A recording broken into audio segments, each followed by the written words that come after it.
ไปดิทุกคนอยู่กับพวกขาน้อยเนาะทีมงานจองจิมมี่ทุกคนอันนี้คือบักม่วงเนาะ Nope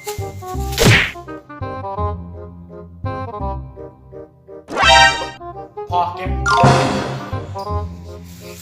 เอาเนาะทุกคนเนาะ เพื่อนกูเก็บให้เบิร์ดเก็บให้เบิร์ด เมื่อกี้นี่ผิดพลาดทางเทคนิคเนาะทุกคนนี่จนซุกตรงกว่านะ Nope โอ้บักม่วงนี่บ่ฮู้ว่าเก็บมัน แหวมันแหว โอ้มันแห้วเนาะเก็บมาจากเมืองเนาะแต่ว่ามื้อนี้สิมาตัดบักม่วงแห้วสกิน Okay ไป อันนี้ก็มาถึงครัวเลยนะครับผมแป้งงอนเนาะใส่หน่อยใส่หน่อยใส่หลายใส่หลาย Nope ใส่หลายคนเลยแล้วพี่เห็นไปไหนบอกเพื่อนบอกบอกกันแล้วใครบอกนี่ข่าวอะไรบ้างลองปาดคอตัวเองเบิ่งได้ อันนี้ก็เป็น ขั้นตอนเนาะขั้นตอนการเลาะมะม่วงสุกเนาะอันนี้ก็ได้อันนี้คือมะม่วงสุกที่ยังเขียวๆอยู่ตักน้ำใส่กระบวยป่ะตักน้ำใส่กระบวยมันจะตักน้ำใส่กระบวยเห็นไรปงลงอ๋อปงลงเนาะเห็นได้มันนี่เดี๋ยวกูจะใส่เสียงเพลงเด้อกูสีมิงตายอนุมาอายลงมาอายมาน้องมาแดงมับโยเมกมาลองกองแกงมาน้องมาแดงมับอาดาโกสีตาสีกูมาที่ตายพอส่วนคนนี้เนาะชื่อว่าเท่าท่านว่ารัฐธรรมนูญสายยาหนึ่งก็คือเท่าดอกกี้สีเดอเป็นมือกล้องของเขาแต่ละคลิปเนาะบ่ค่อยพ่อหน้าพ่อตาบันไดหน้าตาก็คือสีขี้เล่กว่าคนทำคลิปน้อยหนึ่งเนาะเพราะว่าคนทำคลิปนี้มันต้องหล่ออยู่แล้วอ้าวขี้บักดอกกูชาบักม่วงแห้งน้อยอันนี้กะมันกะสิบ่ค่อยโฟกัสปานใดนะเพราะว่าแฟตมันถ่ายตอนกลางคืนแล้วแม่งสิบ่โฟกัสปานใดโอ้โคตรเสียดายเลยคันนี้กล้องเด้อแม่สิดึกทีมโทรศัพท์นี่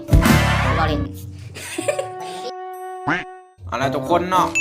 คันเบิ่งคลิปนี้ก็อย่าลืมเนาะกระทืบไลค์เนาะทุกคนเนาะกระทืบไลค์กระทืบแชร์กระทืบซับสไครต์ให้เนาะให้ถึงประมาณ20ไลค์เนาะสิมีคลิปพิเศษเนาะขอหยังมาพวกข่อยเฮ็ดเบิดขอแต่พวกเจ้ากดไลค์กดแชร์กดซับสไครต์เนาะให้มันถึงประมาณ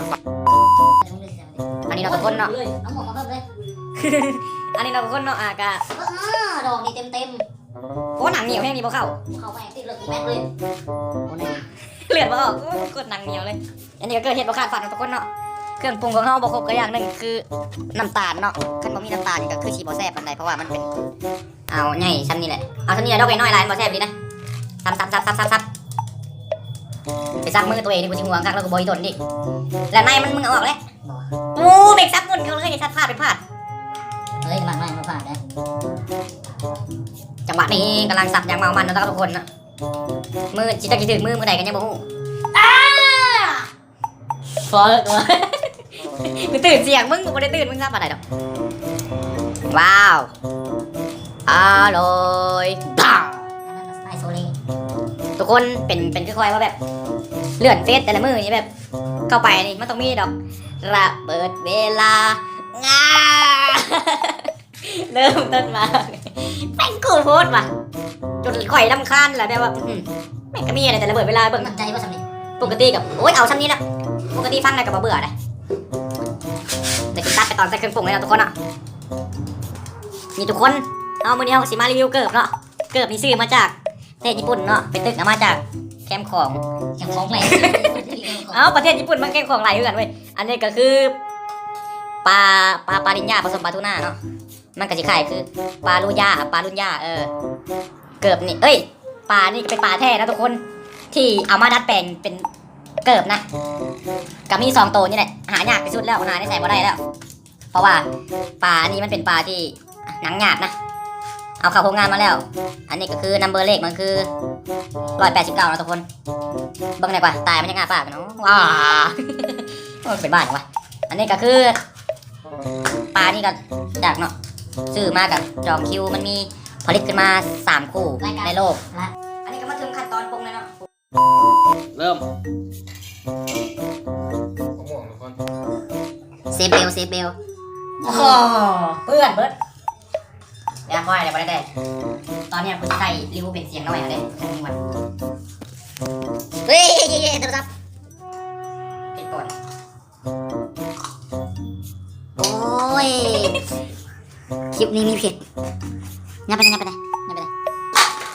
มึงหันยับไปเนี่ยยับไปว้าวมึงสะกดคำมันเป็นยับไปได้วะประเด็กภาษาไทยขึ้นมาประเด็กของมึงกันซีอิ๊วคิดยังนึงว่ายังนึงว่าซีอิ๊วขาวพอมั้งนะพอจะใช่ไหมก็กลัวกันน้ำตาลบนกันถอกไปเลย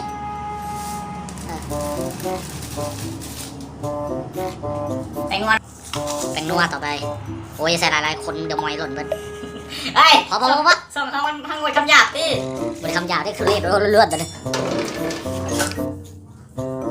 สากกระเบือแล้วนี่คือว่าแม่เคยใส่อยู่ตอนสมัยหนุ่มสมัยนี้แม่ก็ไม่ได้ใส่ต่อยับไปอีกมึงกับเว้ยเริ่มการตามเบิ้ลตามแซ่บกูโหขึ้นกับเจ้าของตามแล้ว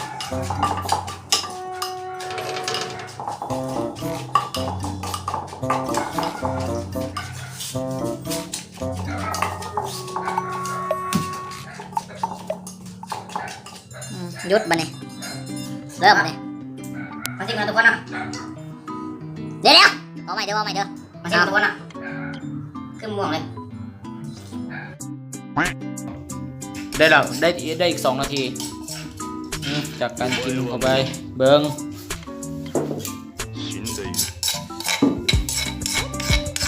น้ำลายแตกเลยไปล่างด้วยผมกันเลยยุดมาเนี่ย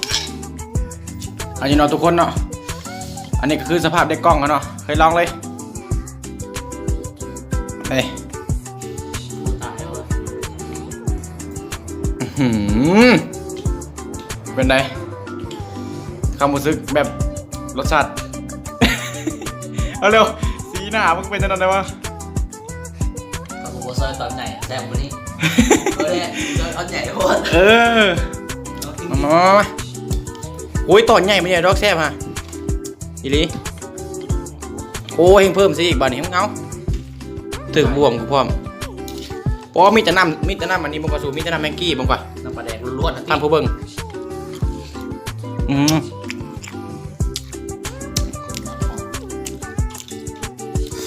ได้กินแต่แม็กกี้ท่านผู้ชม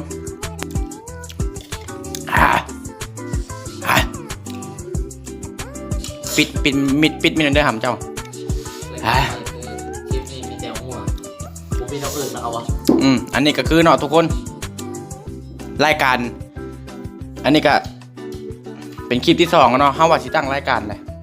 ว่าคลิปนี้มีแต่หมวกคลิปนี้มีแต่บักม่วงเนาะเพราะว่าซุมเฮาเฮ็ดเกี่ยวกับส้มอย่างเดียวเพราะว่าพวกเขากินส้มดุ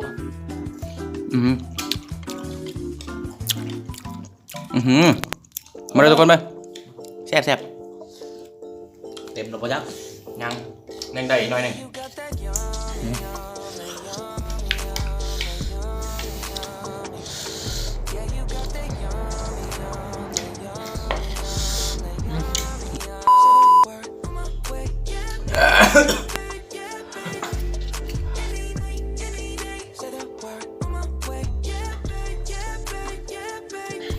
เบิ้งบ่เหลือเลยเสื้อดายเพชร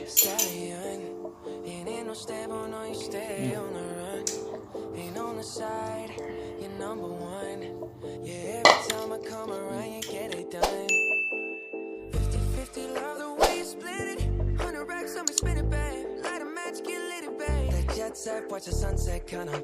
yeah, rolling eyes back.